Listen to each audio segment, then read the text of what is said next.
ओम साईराम. चेन्नई येथे राहणारे परमपूजनीय नरसिंहस्वामीजी यांनी श्री साई सानिध्यात राहिलेल्या साई भक्तांच्या मुलाखती 1936 साली घेतल्या. त्या मुलाखती त्यांनी एकत्र करून त्याचे पुस्तक रूपात प्रकाशन केले. त्याच पुस्तकातील एक मुलाखत आपणास सांगत आहे.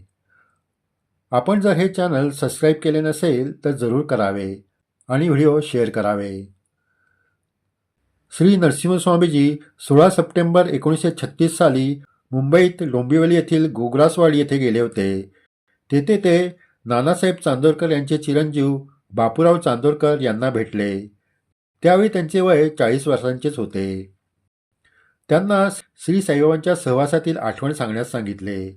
त्यावर बापूराव चांदोरकर म्हणाले, मी लहान असताना वडील मला बाबांच्याकडे घेऊन गेले. त्यावेळी म्हासापती बाबांची पूजा करताना त्यांच्या पायास गंध लावित होते.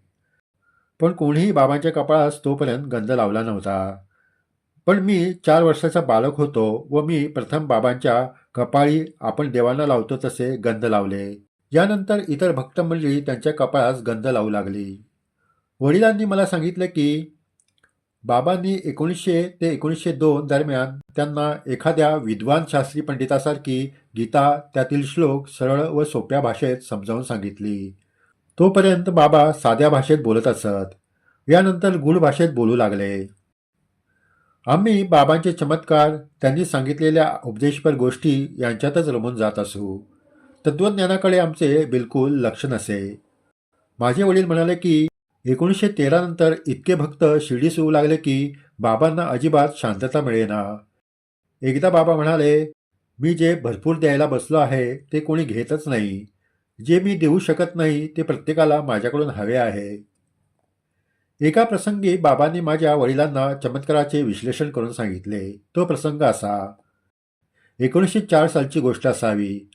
बापूकीर गोसाव्या हाती उदी पाठवून बाबांनी माझी बहीण मैनाताईची सुखरूप सुटका केली होती.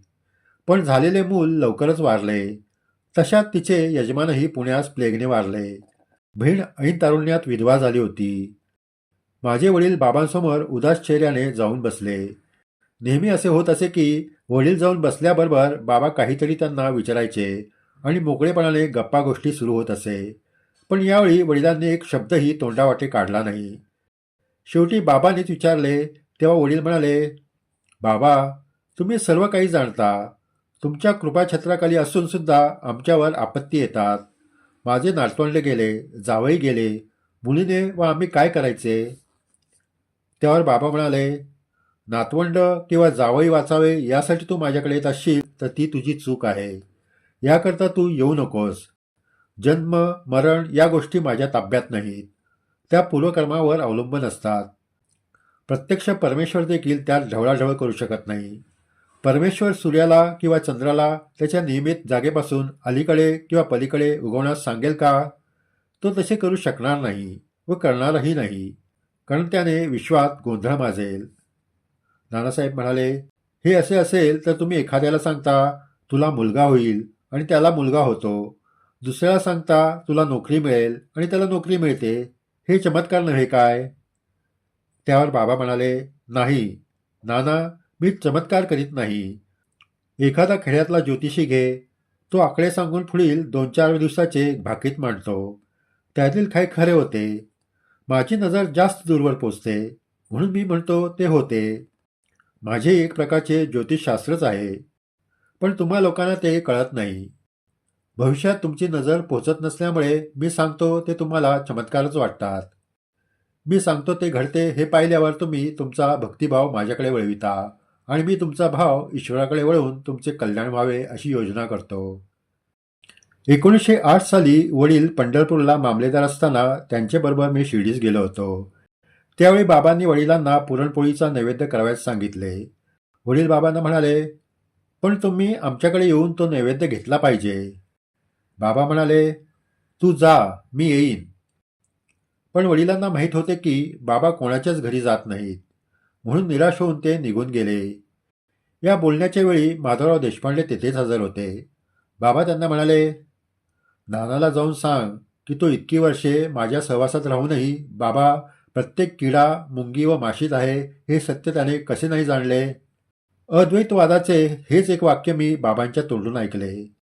त्यांच्याकडून वेदमंत्रावरचे प्रवचन किंवा विवरण मी ऐकले नाही. खरे बोलावे, दान द्यावे, सत्कृत्य करावीत हाच त्यांचा सर्वसाधारणपणे लोकांना उपदेश असे. ते मला म्हणाले, तुझ्या आईवडिलांची आज्ञा पाळीत जा, आईला घरकामात मदत करीत जा आणि सत्य केवळ सत्यच बोल. ते माझे रक्षणकर्ते आहेत असा माझा विश्वास आहे. माझे कल्याण कशात आहे ते बाबा जाणतात ही माझी खात्री आहे. याप्रमाणे बापूराव चांदोरकर यांनी नरसिंहस्वामी यांना आपल्या साई सहवासातील आठवणी सांगितल्या. यापुढे अशाच आठवणी आपणास या चॅनलवर सांगण्यात येतील. आपण जर हे चॅनल सबस्क्राईब केले नसेल तर जरूर करावे आणि व्हिडिओ शेअर करावे. जय साईराम.